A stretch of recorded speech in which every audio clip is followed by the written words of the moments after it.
ശരണവഴിയിലേക്ക് വീണ്ടും സ്വാഗതം. ഇന്ന് നമ്മളോടൊപ്പം നമുക്ക് ഏറെ പ്രിയപ്പെട്ട ഗായകൻ ശ്രീ പ്രദീപ് പള്ളുരുത്തി.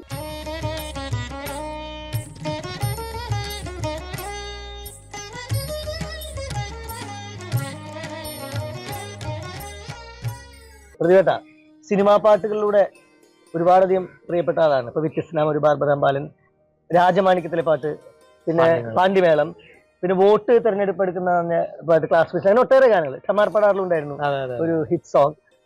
അയ്യപ്പ ഭക്തി ഗാനങ്ങളിലേക്ക് വരുമ്പോ പ്രദീപേട്ടന്റെ കയ്യൊപ്പ് ചാർത്തിയിട്ടുള്ള അത്തരത്തിലുള്ള ആൽബങ്ങളിൽ ഒരുപക്ഷെ ഏറ്റവും മനസ്സിനെ സ്പർശിച്ച പാട്ടുകൾ എന്നാണ് ഇരുമുടിക്കെട്ട്.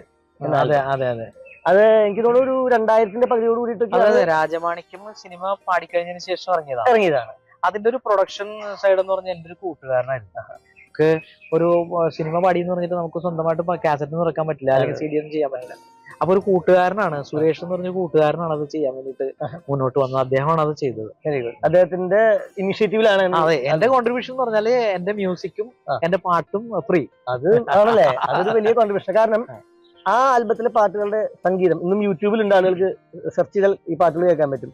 എന്റെ ഓർമ്മ ശരിയാണെങ്കിൽ അതില് ശിവഗംഗയും എന്ന പാട്ട്, ഹരിഹരനന്ദനൻ അയ്യ, പിന്നെ പാരിലാകെ, മിഴിയിൽ, കുറെ പാട്ടുകളുണ്ട്.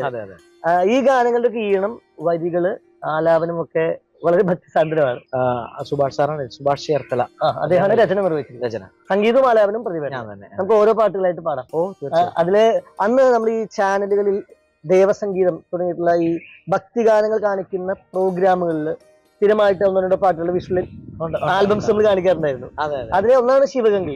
ശിവഗംഗി തന്നെ പാടി തുടങ്ങാം. തീർച്ചയായിട്ടും.